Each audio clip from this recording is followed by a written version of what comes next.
بسم الله الرحمن الرحیم حامدا و مصلیا. محترمینو، یو محترم رور دا پوښتنه کړې ده چې د تهجد د لمانځه څه فضایل راته وښیي او طریقه یې راته وښیي.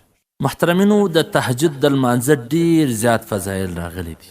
الله جل جلاله دې ټولو مسلمانانو ته توفیق ورکړي. نبی کریم صلی الله علیه وسلم به د تهجد لمونځ همیشه کوي او صحابه کرام رضی الله عنهم اجمعین ته به هم د تهجد د لمانځه د کولو ترغیب ورکاوي.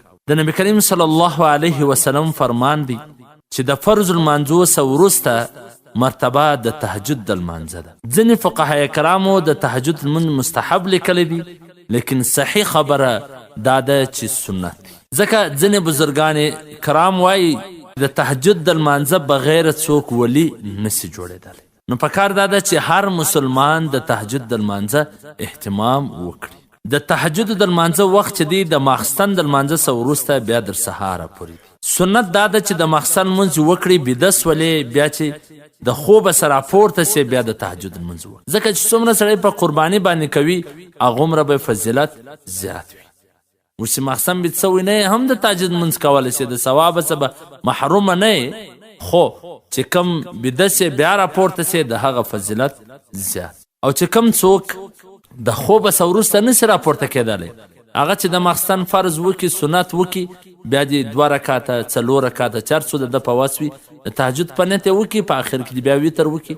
او که ویتر وکړل بیا هم په آخر کې چې بیدېږي د تهجد په نیت باندې لمونځ کولی سي. په حواله سره د شامي جلد نمبر 2 صفحه نمبر 24. او علامه مفتی انعام الحق قاسمي صاحب هغه دا لیکلي دي چې د تهجد د لمانځه دا فایده ده چې بیا به سړي ته د مایوسي، د ډپریشن ناجوړي دته نه ورپېښېږي. حضرت مفتی صاحب دا لیکي چې ما ته خپله د خیبر میډیکل کالج چې کوم ماهر نفسیات دي هغو دا راته وویله چې په مغربي ممالکو کې ډاکټرانو وکتله چې کم مسلمان د تهجد په وخت کې ویښ وي، یعنی کم چې د شپې آخري حصه ده، اوس د تهجد وخت چې کله وویل سي نو د دې څه مراد د شپې هغه آخري حصه مراد وي، هغه ته به د ډپریشن، د مایوسي ناجوړي نه لګېږي.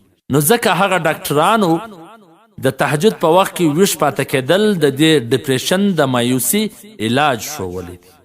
سنت نبوي او جدید سند جلد نمبر 1 صفحه نمبر 70. د تهجد طریقه څه خاص طریقه نه ده لکه څنګه چې دا نور منظور طریقه ده، داسې د تهجد طریقه هم چې کله کې 2 رکاته نفل په خوله باندې د ویلو ضرورت هم نشته، بغیر داسې په زړه کې نیت وکړه چې زه 2 رکاته نفل د تهجد وکړم.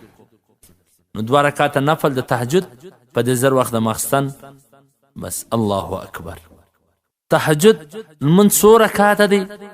کم سے کم 2 رکاته او زیاده سے زیاده 12 رکاته منقوله دي. په حواله سره د مشکات المصابیح صفحه نمبر 105 دا غرنګ شامی جلد نمبر 2 صفحه نمبر 24.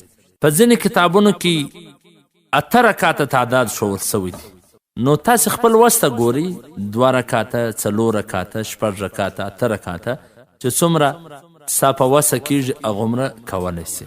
او دا رکاتونه به په جلا جلا سلام کوي، یعنی یو 2 رکاته په یو سلام، بیا ولاړ سي نیت وتړي، بیا 2 رکاته بیا سلام وګرځوي، بیا داسې 2 رکاته به کوي.